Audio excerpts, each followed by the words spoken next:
that you're saying to me a prophet of God deceived his father to steal the inheritance of his brother.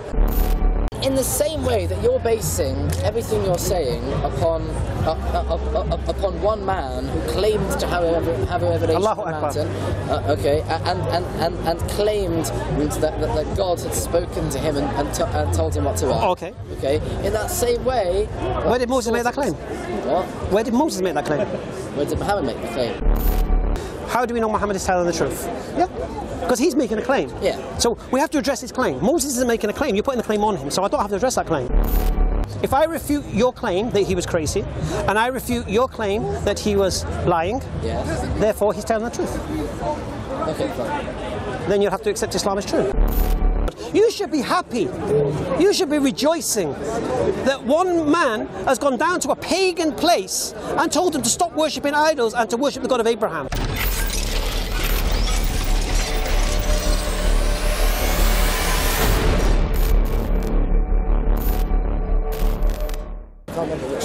So you believe back in that time that a Jewish boy got married at 18? There weren't Jews in Maybe some got married at 13, some at 18, doesn't it? No, because there was no such thing as teenagers them days, was it? When your balls dropped, you're a man. Yeah, it's true. That's it. Well, it was young as 13. No, but they class girls of 13 as an old maid if they're not got married.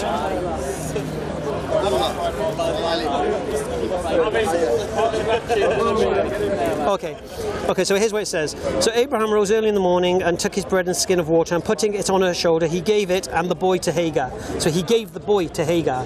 Yeah? That's not the order of the verse. Oh, well, I'm going off what it says here. I've got the Hebrew here. Okay, I'm going off. Well, this might be the Septuagint. That's what I said to you. This might be the Greek Old Testament. Probably. He doesn't want to relate to it. He wants to stick to that. No, but I can only go for what I'm read, isn't it? All right, because you read this. Yeah. Right. Let's see what you're let me continue. And then she departed and wandered into the wilderness of Beersheba, and the water in the skin was used up, and she placed the boy under one of the shrubs. Okay, she placed a 13-year-old boy under the shrubs. Okay. And then she went and sat across from him at a distance about a bow shot, for she said to herself, let me not see the death of the boy. So now she doesn't want to see this boy under the shrubs dying, okay? So she sat opposite him and lifted her voice and wept. And God heard the voice of the lad. Now, I think in the NIV it says the cry of the lad. Yeah. It says voice in the Hebrew. Okay. The Hebrew is code. Anyway. So the principle here is this. If you were reading this, you would assume this is talking about baby. No, I wouldn't. Because if it meant baby, it would have said baby. So how did Hagar put a 13-year-old... Oh, come on, please. She put a boy under the shrub. How did you put a 13-year-old under a shrub? Why would you put a 13-year-old... It's a bush. Oh my God, you arguing over the shrub or a bush? Well, a shrub is much smaller than a bush, isn't it? Okay, she put a 13-year-old under a bush. Really? He's the man. Anyway, what does it matter what age you are? No. What it is, you see, for me, explaining why I have problems with the Old Testament is when I see stuff like that. Right. It don't marry up. Okay. Then I see the claim that Isaac is the first, is the one. Yeah. Now, for me, the one who would be a baby at that time is Isaac. Yeah, but God said to Abraham, your seed will be reckoned. No, that's irrelevant, because Isaac, what's the rights of the firstborn? What's the rights of the firstborn? It doesn't matter. What does it say? It was illegitimate. According to the firstborn Sarah does not go through. What's the rights of the firstborn? Hagar is a... Oh, really? Hagar so where did you 12 tribes come from? Where did the 12 tribes of Israel come from? Well, eight of them came from Leah and Rachel. How many wives did Jacob have? And 4 came from Bilhah. How many wives did Jacob have? Upgraded to full wives. How many wives did Jacob have? 4. How many of them were slave concubines? 2. None of them were slaves. They weren't concubines. And 2 of them at the beginning were concubines and were upgraded. So they were concubines. Who upgraded them? Upgraded to what? Who upgraded them? What? Who upgraded them? Jacob. Jacob upgraded them? Yes. Jacob had the authority to upgrade his wife from a concubine? Yes. Why? What's the difference? There's different types of marriage contracts. Okay. So we don't have the concubine contract nowadays. Right. But it's clear that even in the time. What's the rights of the firstborn? What? What is the rights of the firstborn? A double portion. No, what does it say? According to God, what does he say about the firstborn? Who has the rights? The firstborn? Yeah, the firstborn. How can you assert those rights? You can't. Even if you detest that wife, the rights of the firstborn is the rights of the firstborn. Yes. So here's the problem we've got. First of all, Jacob... It's not the firstborn. Here's the problem I don't get as well. Jacob, according to your book, deceived his father and defrauded his brother. if you're going to bring the 12 sons as a proof, okay. I'm not bringing any proof. What I'm saying to you is this: why I can't take this as reliable. That you're saying to me a prophet of God deceived his father to steal the inheritance of his brother. Wait, who? Jacob stole it off Esau. Yes. Whose was the inheritance? Esau. Who stole it? Jacob. Who got deceived? Isaac. Yeah. I can't take that serious. Personally, it's just me. What's wrong with it? Why can't you take that seriously? A prophet of God. Isaac was blind. Right, Isaac was blind, so Jacob took advantage of that and pretended to be his brother. Yes. And so he basically inherited something that wasn't his inheritance. Yes. Right? And God didn't have a problem with it. And you guys came out of that progeny Yes. of deceit and deception. I have a problem with He was that. following the command of his mother. Okay, I'll say it again to you. Jacob is a prophet of God. I don't believe prophets of God do that. Yes, but his mother was also a prophetess. So she was. So it's even worse, isn't it? She. So two messengers of God have lied to Jacob's father and deceived her brother, Yes. his brother. And do you know why? Why? Because Esau had done things that Isaac did not know of that made him not fit for to get the first. Who said that? rights. Huh? Who said that? It's evident in the scriptures.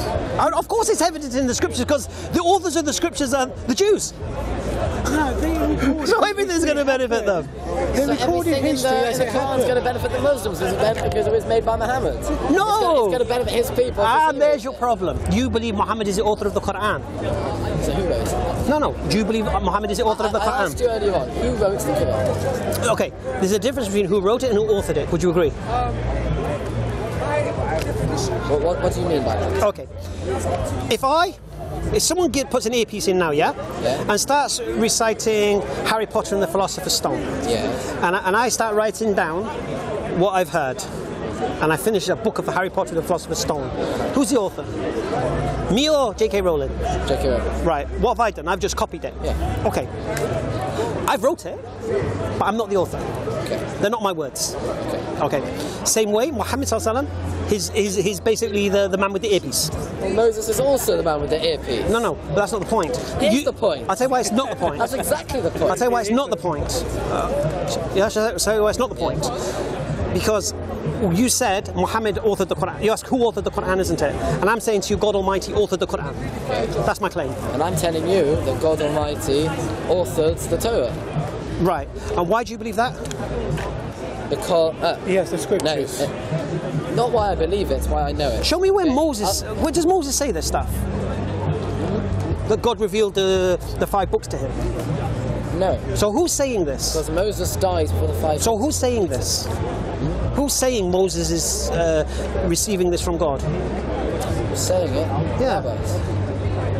So rabbis are saying it. And how do you know they're telling the truth? Because it was an oral tradition. They went back. It doesn't matter. You mean they're telling the truth?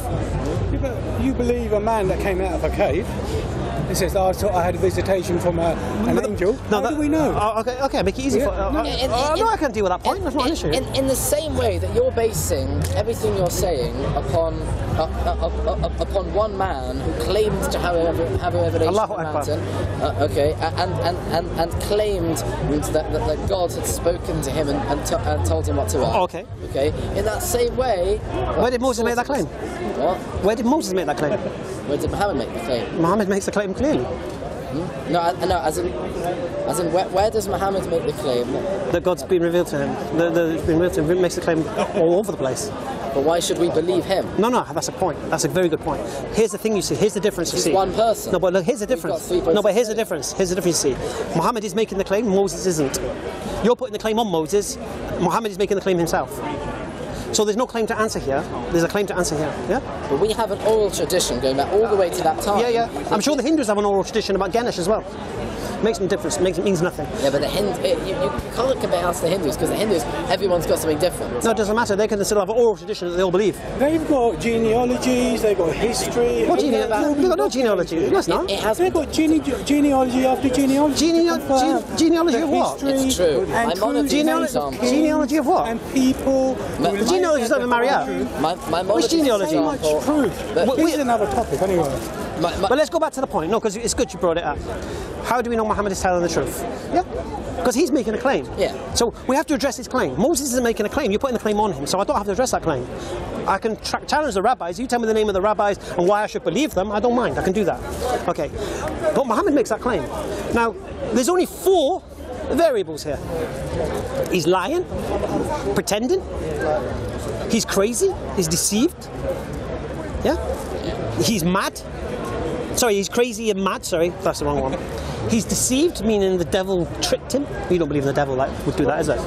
Or that he was lying. No, no. Well, let's first go to the 4 variables.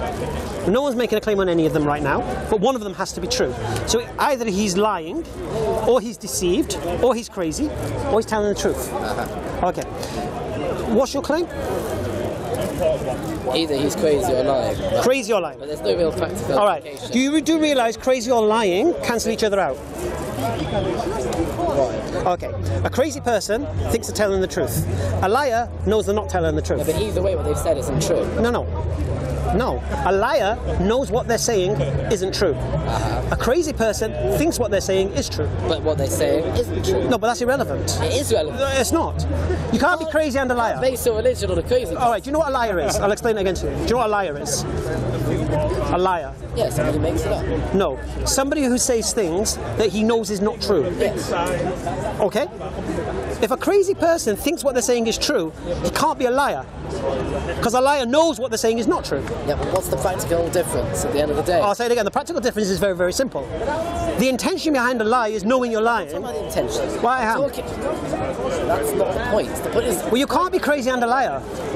It doesn't matter about the intention. It matters about what comes out of it at the end. No.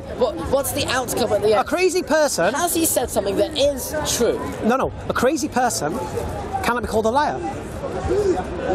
Fine, so either he's crazy or he's a liar.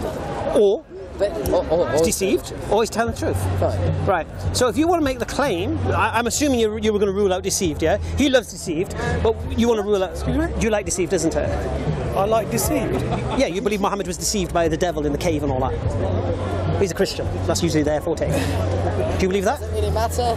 Yeah, it really matter. At the end of the day, no, it does matter. It does matter. I'll tell you why. I'll tell you why it matters. One second. I'll tell you why it matters. Because one of those 4 variables is correct. One of those 4 variables is the reality. Yeah. So I want to. So I need to know. I want to know. Alhamdulillah. Beautiful, beautiful saying. No. You've got to know. Proof of the pudding is in the tasting. You said how it benefits mankind. Allahu Akbar. That's a beautiful saying. You do my work for me. All right. So basically, if someone's a crazy person, yeah, what they're saying they think is true.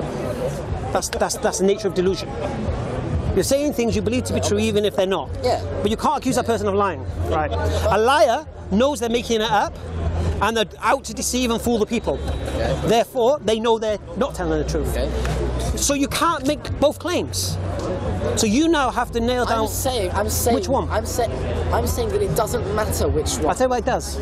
I'll tell you why it doesn't. I'll tell you why it does. Well, I'll tell you why it doesn't. Go on then. And I'll go first. Go on then. All right? Because at the end of the day, whether he thinks he's telling the truth or he's lying, okay, so he thinks he's telling the truth because he's crazy, or he's lying because he's a liar, okay, either way what he said is not true. It doesn't matter whether he thinks it's true or he knows it's not true. Right. Okay. So it won't matter. I'll tell you why. Either way what he said isn't true. Okay, first thing, if I want to refute the claim of deception, it's got nothing to do with the way I'll refute deception is completely different to the way I'll refute a liar. Yeah? Now, if you want to make the claim he's crazy and delusional, and for 23 years he was having visions of angels, make the claim, mate. But then bring your evidence, or bring your reasons, and justify what you're saying. Don't just say it because he doesn't agree with what you're saying. I'm not just saying because... No, you're claiming Muhammad was crazy, yeah? Let's start with crazy, I don't mind. I'm not claiming that he was crazy. You have to be. No, he's either a liar or he's crazy. I'm claiming that it's not very credible to believe one person. So if I can refute the claim of crazy and refute the claim of liar, then you concede he's telling the truth. No. Why not? Because you can't... Okay, if I refute your claim that he was crazy, and I refute your claim that he was lying, therefore he's telling the truth. Okay, fine. Then you'll have to accept Islam is true, and the Quran is true. No. Not if it Why not? Why not? Where's the logic in that? Why not? I've got an answer for you. Why not? He hasn't tried to refute it yet. Well, I'm going to. I can refute that for you. I'll refute that for you. You're basically saying that Prophet, You're basically saying that Prophet Muhammad is crazy, yeah? That's impossible. Because Prophet Muhammad, I'm a direct blood descendant of Prophet Muhammad. Alright, so basically what he had around him was a carbon cloud. Okay, this is spoken about, but let me just explain what this is. Why carbon? Why carbon? The universe is rife with carbon. Before a star is born, it goes through a triple alpha carbon process. Okay, that carbon cloud basically works in line with what's in the center of everyone's brain. Let me just say a point. Well, no, that's completely. Well, basically, no, it's not. Basically, it works with something called a pineal gland. You have a pineal gland in the center of your brain. This eye is the eye of Horus, you can see it everywhere, okay? So he was surrounded by supernatural, he wasn't crazy. That cave they speak about is a mythical cave. It's in the mind, it's called the Shambhala Amenta. It's spoken about as the underworld in Egyptian mythology, mate. So to be honest, you're talking nonsense. Let me say a point, All right. So your claim is that he was crazy. Let's deal with that initial one first. All right, that was like an interval. Okay, the claim is... Have you seen some of the adverts? Anyway, so the claim is this, that he's crazy. So we have to ask ourselves, could a crazy man have come up with the Quran? Could a crazy man have done brought Islam in the way it is today? Could he have brought legislation and things? Would people have followed a crazy man? Was he known as a crazy man? All of these things we have to weigh it up. He was an epileptic, no? Wasn't he? What are you about? Wasn't he an epileptic? What are you about? Huh? Where'd you get that from? Anyway, relax. So anyway, let's establish one thing. Do people, could a crazy person have come up with the Quran? Yes. Really? Of course. A crazy person can do anything. A crazy person could come up with the Quran. A crazy person will be followed by the people. Really? If they don't know he's crazy. A crazy person will be recognised by non-Muslim scholars as being one of the most successful, influential men that's ever existed. If you're crazy and charismatic, then people will probably follow you if they don't know that you're crazy. They followed Hitler. They don't understand. Well, that's a good point. If you don't understand the supernatural, you can't refute anything. So this guy. No, one second. You've given me your science lesson already. I don't think I was a carbon. I'm actually telling you why you have the perception of why he was. Do you understand? So the point here is this: you can make a claim, but you have to support your claim. Now, no one can prove whether he's crazy or not, but we can use our rationale, yeah, and we use our logic. We use our logic to understand, yeah. Do you understand? So I can't compare two people at once. Crazy. Do you understand? So we have to use logic. Hey brother, let him speak, man. So it's pointless, isn't it? Because it's pointless for you. Don't stay then. Don't stay then. Don't stay then. If it's pointless. Well, what's the point of you backing up Prophet Muhammad? Prophet Muhammad doesn't need your backup because this guy's saying he's crazy, and you're basically listen. Listen, my friend. I know what I'm doing. Just relax. Just relax.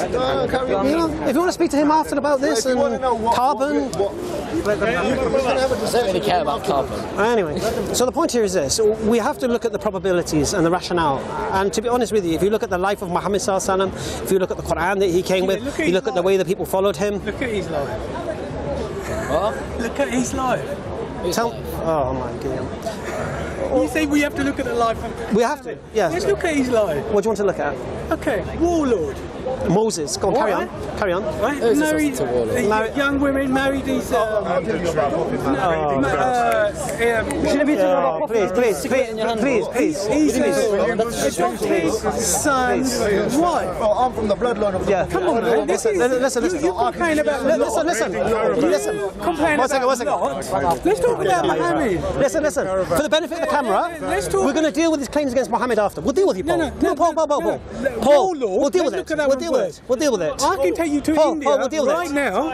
Paul, we'll deal with it later. I can take you to I'll give you all the attention, mate. There's a museum. I'll give you all the attention. I'll give you all the attention. Devoted to I'll give you all the Muslims attention. Killing I'll give you all the attention. I'll give you all the attention, mate. I know you were taught as a kid that one of the Sikh gurus was sawn in half and they couldn't break him. I know that. I've heard the fairy stories, mate. It's right now, we're dealing with something. Okay. All right. How did Islam spread to this father? We'll deal with this nonsense later. Places off the well. Yeah. No. How did it spread? Yeah, but it doesn't. We're trying to learn something. Let me tell you something. What are you doing, man? You did not go over there and give dawah. That's not how it spread. It spread by the sword. Who told you that? By the sword. Who told you that? That's how it spread. Who told you that? Converse with me. Let them enjoy. Have you been drinking? Have you been drinking? No. Sure. I think you need a drink. No, have you been? You said let's examine the. No. I said to you. Let's examine it. I said we will, but not now. But not now. No, he made a claim. He's speaking to the brother here. He made a claim. Bro. No. Shall I deal with this? No, converse with them. Don't be rude. You're being rude to them. That's unfair. That's not very good. First discussion and others should keep quiet. They're going on a tantrum. No, he said let's deal with it. If anyone wants to know what I think, I'm fine with it. So you believe he was? I'm fine with it. Everyone. All right, because your initial claim he was a liar, and now you're saying he was crazy. Yeah. So if we look at his life, if we look what people say about I have him. an initial claim. I said it didn't matter whether he was a liar or crazy. That's what I said. You have to assume one or the other. No, we have to rule them out one by one, innit? What's more likelihood for you? It really has no practical implication. Huh? No, The principle is this: a crazy person, a delusional person, could not have done what he did for 23 years. how do you know? Name a crazy person who's done it. What? Hitler did what for 23 years? Not 23 years. What did he do? He did it for 12 years. What did he do? He managed to convince the whole German people that This is going to go to another subject, though. the Jews were vermin, and The Jews declared war on Germany. You know that, don't you? the Jews never declared war. Really? You not seen that article in the paper? Judea declares war on Germany. Were you aware of that or not? That's absolute nonsense. Really? Never heard of such a thing. All right. So just because you've heard of it, not heard of it, does that make it nonsense? No, that's not All right. why. Let me give you that link because you went off on a tangent. I don't want to jump onto that tangent. Really? About Hitler. 1 second. Please tell me where was such a... I'll show you the headline. I'll show you the headline. Because my grandparents lived through 1930s in Berlin. Okay, listen. And All I can do is show you a headline, innit? And then you can make of it what you will. Fair enough?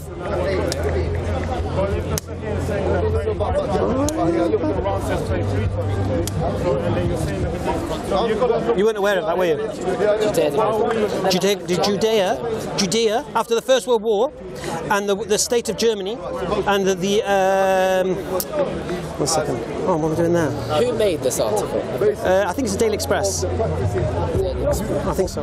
I The don't know. Jews never once declared war on Germany. Why are you saying that when you don't know? Well, you don't know, do you? I do know. My grandparents lived through the time. If the Jews had declared war on Germany, it would be common knowledge amongst Jews. We would know about it. If we You're going to learn something today, then, aren't you? What? You're going to learn something today. You can laugh and scoff as much as you like. I can. But if you want to understand why the German people stood by Hitler when he did what he did to the Jews, yeah, you need to see what the Judeans were declaring to do to Germany. They never. What do you mean? Okay, listen. On Friday, March 24th, 1933, the headline "Judea declares war on Germany" was splashed across the front page of the British newspaper Daily Express. The subheads read, "Jews of all the world unite in action. Boycott of German goods, mass demonstrations in many districts." Was this after Hitler had been voted as Chancellor? It may well have been. If it was, everyone knew what it said in Mein Kampf. Everyone knew what Hitler wanted to do to us. Oh wait, I'm explaining why the people followed Hitler. People followed Hitler Because he showed them who the enemy are. Because look, they're threatening to boycott us, and they can see how economically destroyed we are after the First World War, and now they want to destroy us economically. All the Jewish bankers, yeah, they want to destroy all the infrastructure of Germany. So of course, if you're a German and you've got a guy standing up for you saying, "Look what they're going to do to us. Look at this newspaper article." We have to fight back, man. Why do you think Poland was the first country invaded? Because that's where the Jewish concentration was. Right, exactly. So what I'm saying to you is this: you're asking why people follow Hitler. I'm telling you, people followed Hitler because he made it seem as if the Jews were the cause of Germany's losses in the First World War. I've just showed you a headline. That they were the fact that no one besides you has ever heard of this headline. Yeah. You're not going to hear about it. Why are you going to hear about it? It goes against your narrative. I don't have a narrative, I have history. No, I'm explaining why people followed Hitler and they give reason. Now the question is, why do people follow Muhammad? Because people who follow Muhammad were persecuted and tortured and exiled. Why would you follow a man who you think is going to cost me my life? I'm going to be persecuted. You know what happened to the Jews in Germany? The star was put on them. Okay, this happened to the Muslims in Mecca. Yeah, no one can marry their daughters to them. No one can sell bread to them. Any of the merchants coming to town couldn't trade with them. So to follow Muhammad was a hard life. Some of the reverts today will actually say the same. Anyway, it was a hard life. Yeah, but it was a threat to your life. People were tortured because of following him. So it makes you say, if they thought he was crazy, why would you follow him? It makes no sense to follow him. If you want to use probabilities here. And then for him to come out with the Quran. And then to see what non-Muslim historians will say about him today. How one Christian historian puts him as the #1 influential man who's ever existed in the world. He seems to be quite influential. Huh? He seems to be quite influential. Exactly. What Lamartine said about him. What all of these people said about him. Why are non-Muslim scholars speaking so highly of him? No one mentioned crazy. Alright, you speak about Napoleon, you speak about crazy. You speak about Muhammad, no one mentions crazy, mate. No one's made this claim he was crazy, except you. My monotheist. Huh? My monotheist. Okay. The Arabs, initially, the pagan Arabs, what was their response? They thought he was crazy, but they said, how can a crazy man come out with this? Because the Arabic he was coming out with was so exquisite, it blew apart anything they had. And they said, he's an illiterate man, this is not random mumbo jumbo, this is legislation, this is a system, as some brother said. You know what I'm saying? So they first made the accusation, and then they realized that no, it can't be crazy to do this. Yeah? What was their conclusion? It's magic. It's sorcery.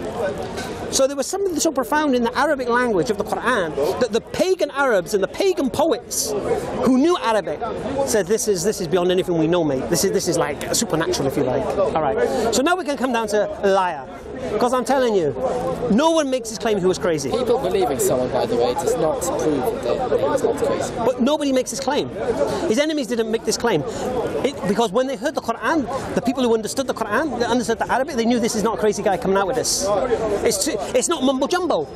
How can an articulate come out with this? An illiterate man come out with such a thing for 23 years?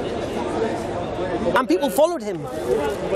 So let's go on to lying. Yeah, all right. So I'm telling you, don't ever make that claim again that he was crazy.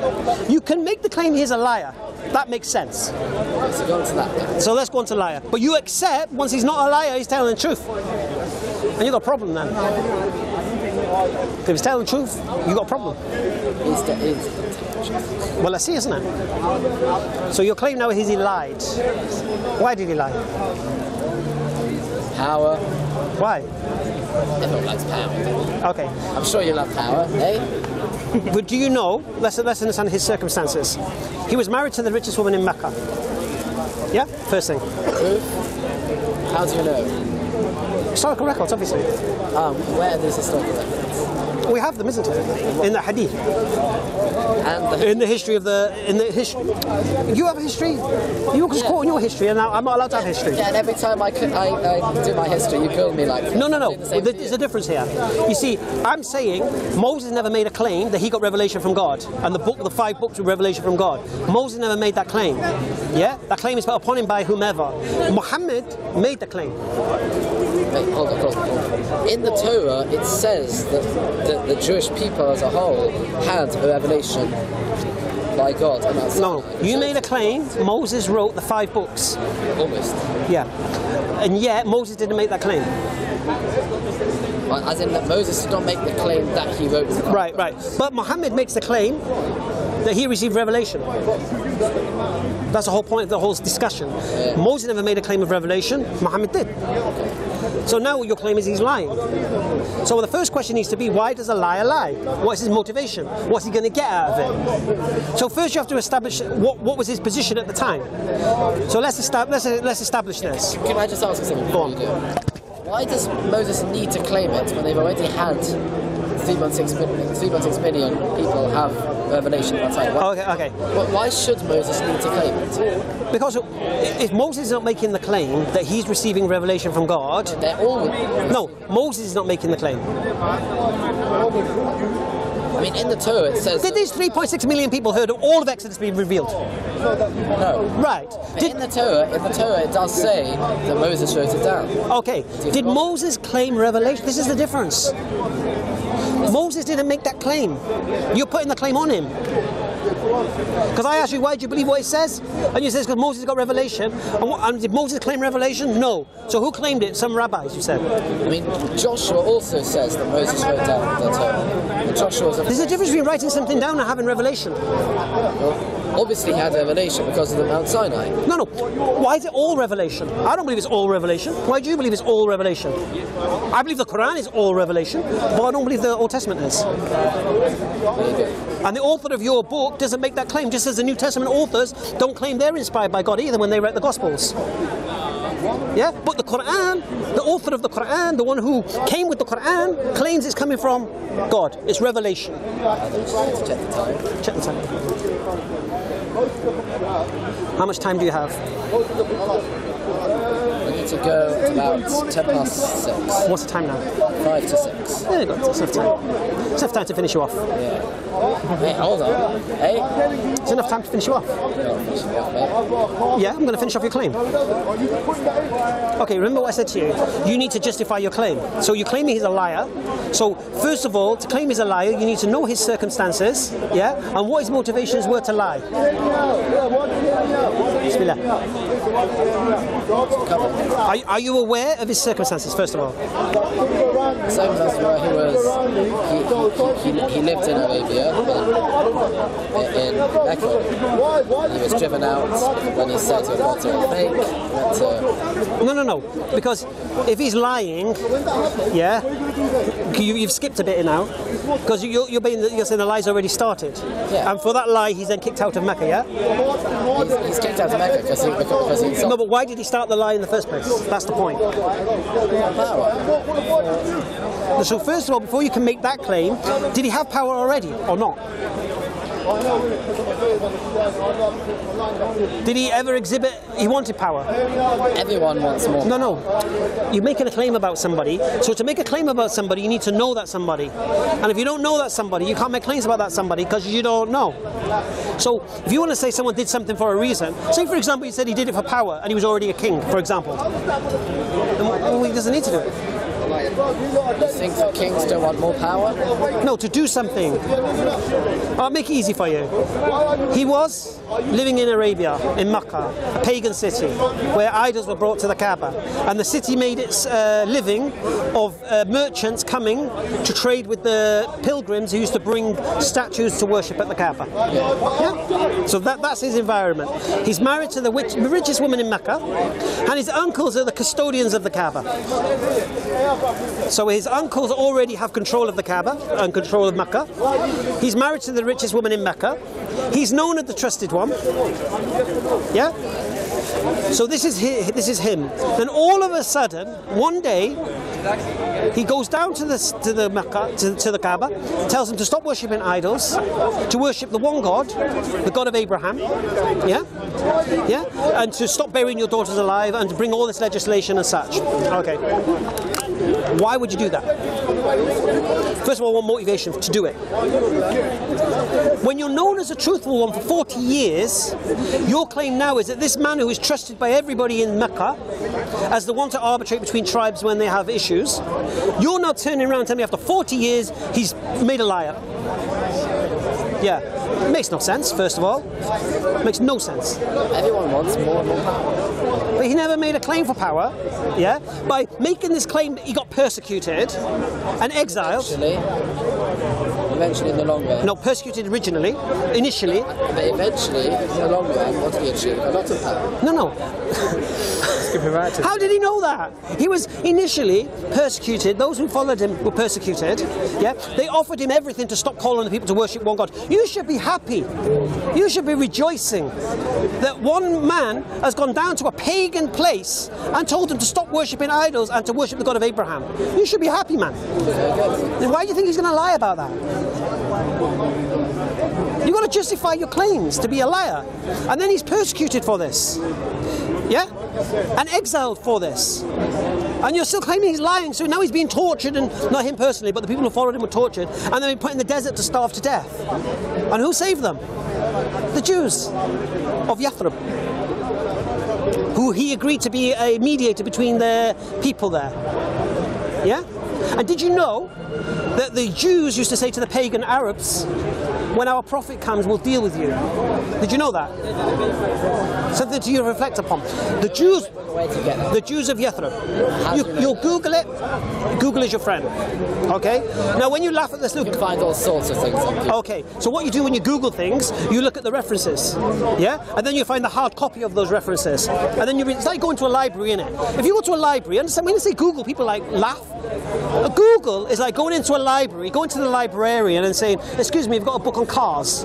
And the librarian will say, yeah, it's over in that section there, whatever. That's all Google's doing. Yeah, it's a source of information. Now, when you get that information, you can verify it. Wikipedia, a little bit dodgy because people can influence it. Yeah. So anyway, Google this. The Arabs of the Jews of Medina, yeah, were mocking and it was called Yathrib at the time.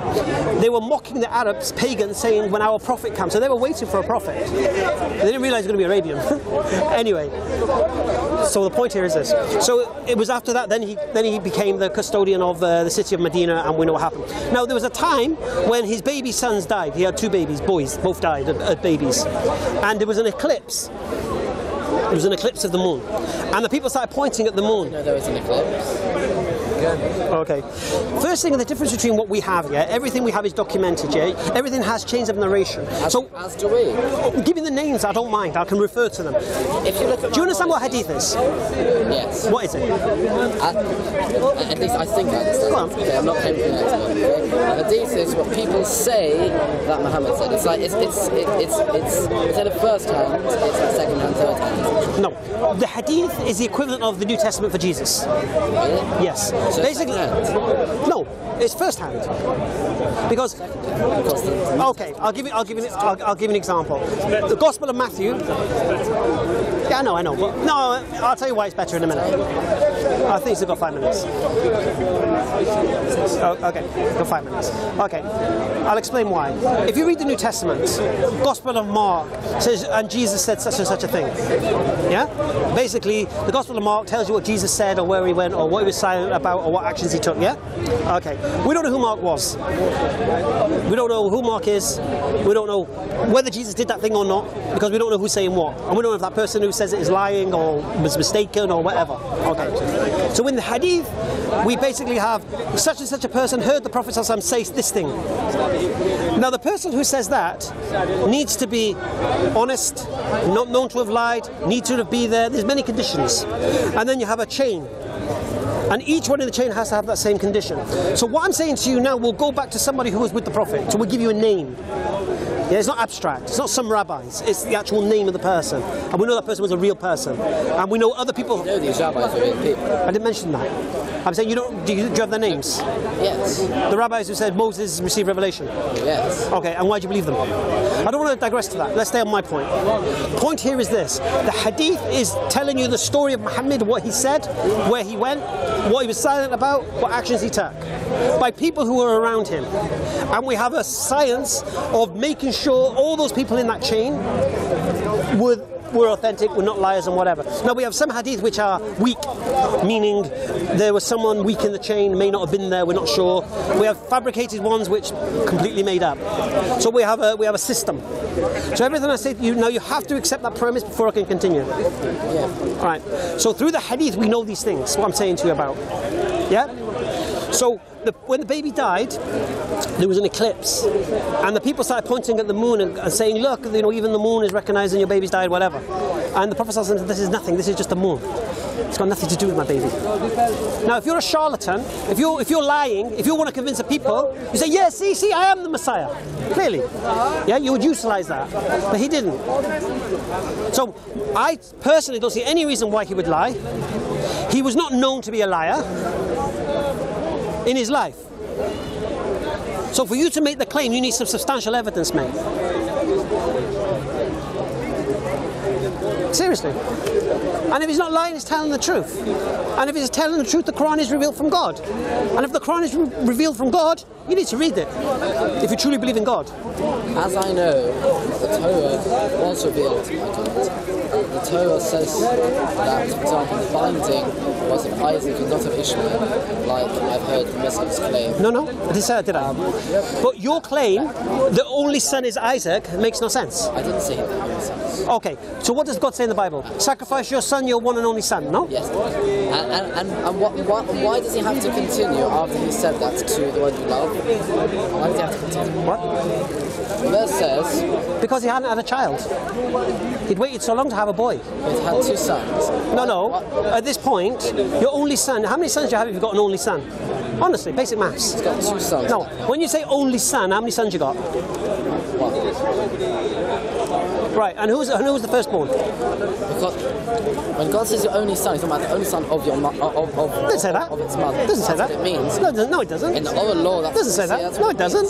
The rights of the firstborn is the rights of the. In the oral law. Listen, in your book. It's not the firstborn properly because it's the firstborn of a concubine. Where does that say that concubine is a lesser son? In the oral law. Show me. I don't have the oral law here. I've got the. So what does it say in the oral law?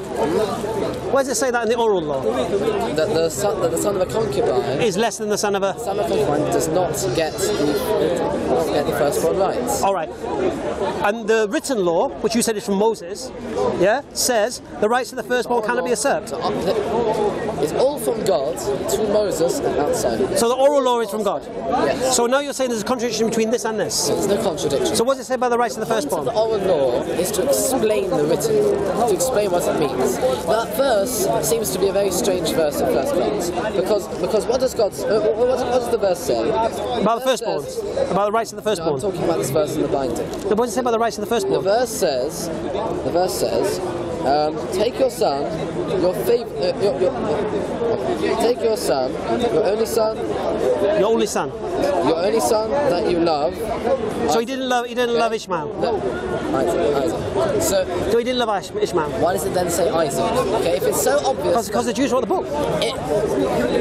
Obviously, it has to be Isaac. If it can't be Ishmael, can it? I'll mess it all up. What the oral law explains is as follows: that this is. I don't trust this oral law. As a Jew, I do trust it. Yeah, no, you do. It's been passed down as a tradition. Why do you believe that? Why do you believe that? Because it's been passed down from who? From rabbi to student to student to student, all the way down to. Okay. What did God say? God said, "Take your son." Abraham said. When was the oral law first said? Mount Sinai. The oral law came from Mount Sinai. Yes. That's why another way of saying it is. Do you know what it sounds like to me? Do you know what it sounds like to me? Do you know what it sounds like to me? It sounds like the oral law is trying to shape the written. It's trying to rule out. It can't be Ishmael. It can't be Esau. There are so many. It's trying to justify what that's saying, because what you're believing can't be justified by that. There are so many things in written law, okay, in terms of commandments, for example, okay, you just can't understand without it. Yeah. So, for example, anyway, let's stay on point. Let's talk about Muhammad. You still believe he was a liar? You still believe he was a liar, even though everything I've said to you? Yes. Why? I'm trying to explain to you. Why? Because what he says contradicts the Torah. In the Quran. Well, that's got nothing to do with it. You said he was a liar. I want you to show he's a liar. Because what he says contradicts the Torah. If what he says contradicts the Torah, so he must be lying. How does that make him a liar? What? Well, if the Torah's wrong. The Torah's right. How do you know? I know, it's been passed down. How do you know it's right, though? Because of the uniformity of it all, okay? It can't have been changed to take out Muhammad. It can't have been changed for any... I didn't say that. I know you didn't say that. You can't say Muhammad's a liar because he doesn't agree with the Torah. It's ridiculous. I can. No, you can't, because you've got to justify he's a liar then. And if you look at his life, you can't see it, mate. He clearly has lied. No. How you can't make that claim unless you can understand why he would lie. Why does he need to lie? Why does he need to make it? Why does he care what that says? Why does he remain as a pagan and take custodian and his uncles have custodian of the Kaaba and all of these things? Why make this claim? Why ostracize his uncles? Why be persecuted? Why be exiled to die? Why? For a lie? Really? what he's done. Even the pagans call him trustworthy. Honestly, for 40 years this guy's known as a trustworthy one. Right, is that Not by the Jews. What? What are you on about? So he says, believe in the God of Abraham. Is that a lie? Listen, if a Jew wants to make a claim about Muhammad, bring your evidence. What is that? He said, Muhammad sallallahu alaihi wasallam, to believe in the God of Abraham. Is that a lie? Exactly. So the God of Abraham is a lie, because he believes in him. And he says the Torah is real, but it has been changed, so he believes in the Torah. And why does he say the God of Abraham, and not the God of Abraham, Isaac and Jacob? Ishmael. Say it again, sorry. And not the God of Abraham, Isaac and Jacob, like he's always been It does, it does. He does? Yes. No. If you read, it depends. Depends what it's referring to. God of Abraham, God of Isaac, God of Noah. It depends who it's referring to, which prophet. I say Abraham because I know it resonates. You like that? Yes, but when But it says God of Jacob, God of Isaac, no problem. Well, the problem is this, you do see. you agree it goes through Isaac? What do you mean? Well, Isaac is the son of Jacob, isn't he? Yes. So it's referring to that storyline, isn't it? There's going to be in that. If it's referring to that, I think my time is up. I think it is. It's been a pleasure. I want you to question what you said, though. You're going to see the video. EFDawah is our channel. I want you to seriously look at this claim he's a liar. Seriously. And stop lying to yourself. Because here's what you've got to imagine. Listen, forget your confirmation bias. Forget the things that support your claim, what you believe. You have to wipe the slate clean. You have to say, I'm a lay person, I don't know anything, I'm looking at the claims as they are in front of me. Not just because I don't agree. Can I ask you a question? Doesn't it say in your Old Testament that, just one question, that God is going to make Ishmael a great nation? So where is the great nation? And you're not a great nation? Looks like it to me. And is a great nation in the eyes of God a pagan nation? Is a great nation in the eyes of God a pagan nation? Is the great nation in the eyes of God a pagan nation? Or is a great nation in the eyes of God one that worships God? It doesn't say great nation, it says multitudinous nation. No, it does say great nation. I read it in Genesis. No, but he's reading his... In the Hebrew, he reads the Doctor's Bible. In the Hebrew it says Rav, okay? It's going to be a multitudinous nation. Rav does not mean great, it means multitudinous. Can it mean great? No. Never? It never means great. So in all of the Bibles you read it says great except yours?